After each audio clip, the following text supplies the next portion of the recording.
like to talk about ensuring clean water and sanitation for all, which is the sixth goal in the United Nations Sustainable Developing Goals.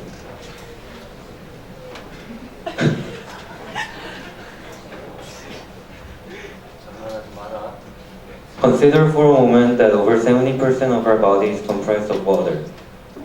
Our brains, lungs, intestine are all mostly made of water.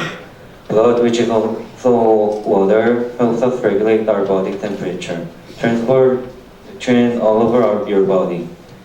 You can survive for weeks without water, without food, but without water you cannot survive more than a week. Water is human and water is life. That is why the United Nations has selected this topic as a developing goal. Unsafe water and poor sanitation has taken many lives worldwide. More so than any other cancer or disease, more than war, and more than natural disaster in Africa. In Africa, where there are still many poor people around the region, many walk more than 5 hours to find clean water source. Surprisingly, women and children are the ones who do this labor.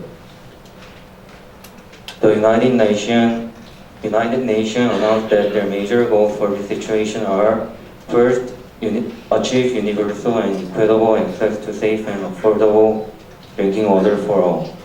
Second, improve water quality by reducing pollution, eliminating dumping, and minimizing release of hazardous chemicals and materials. Third, protect and restore water-related ecosystems, including mountain, forest, wetlands, river, and lakes. So why is clean water important? Why did the UN select ensure clean water and sanitation for all for their goal? Water hydrates the body by serving as a lubricant to moisten joints, and also protects your eye, brain, and spinal cord. Your digestive system uses water for fluids such as blood, saliva, and digestive fluid to help the transportation of nutrients and removal of waste products. Water helps move your food through your intestine, which is important in preventing constipation. Also, drinking water can help you prevent numerous diseases. Each day, an average of 5,000 people die due to water and sanitation disease. Have you ever heard about waterborne disease? Waterborne diseases are any illness caused by drinking water contaminated by human or animal feces. Well-known waterborne diseases are cholera, typhoid, and diarrheal disease. As you see on the graph, you can notice that diarrhea is one of the leading causes of death in Africa. It means that millions of people are dying because they can't have access to clean water. According to a research from United Nations, at least 1.8 billion people globally use a source of drinking water that is contaminated. 2.4 billion people lack access to basic sanitation service, such as toilet. Also, each day nearly 1,000 children die due to preventable water and sanitation-related disease. Can you imagine waking up and not being able to go to a tap and turn it on for a drink?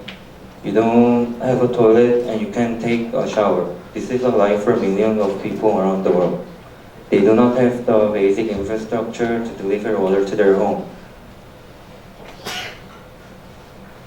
Poor infrastructure for water sanitation in the region may be the main reason for these tragedies.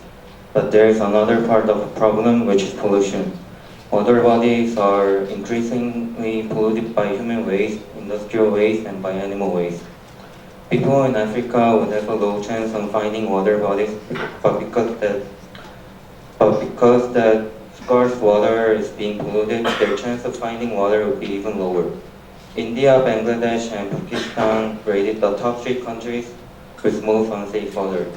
India, facing the worst, 54% of their region are constantly suffering from water stress. So what can you do to make difference? Obviously, sending packed water is not enough.